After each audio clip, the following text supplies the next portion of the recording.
Alright guys, so the numbers for Spider-Man Far From Home are coming in on the 3-day weekend at least. Now we can get down to more of what's official and where the film has landed. And it's a very interesting way to look at it considering it's a failure if you gauge it compared to stats that can't really relate to it. But let's talk about this.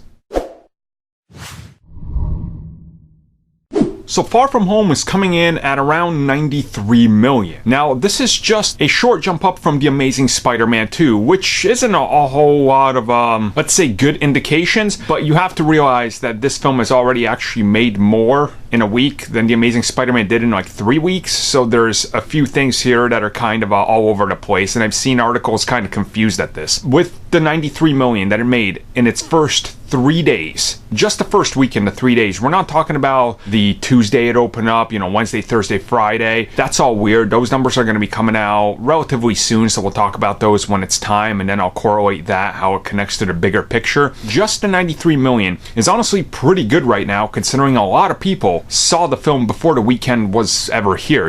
I certainly did. I think many people that watch this channel that are excited for Spider-Man did, so our numbers don't fall into this. This is the general audience that was watching this film. I went and saw the film again in IMAX, and it was filled up. Like, there was a lot of people there. I think this is a good indicator for the Marvel Studios brand, even if it's not directly a Marvel Studios film, it's Sony's. The marketing was on point. There was actually a lot that they didn't spoil, and there was a lot of people that were just wanting to know where does the actual MCU go from there, and I think this all contributes to this weekend. Now, 93 million, might sound like it's tiny if you compare it to something like Spider-Man 3, which opened up at, I want to say it was like 151. Somebody can fact check that. It was like 151 to 153, I think. It was too long ago. It was like a decade plus ago. But, it's obviously a far cry from that. But Spider-Man has become more of a international star than he has a United States star. And I think that's actually factoring into this. We can't directly talk about that right now because I don't know how big it's done worldwide yet until those numbers come in.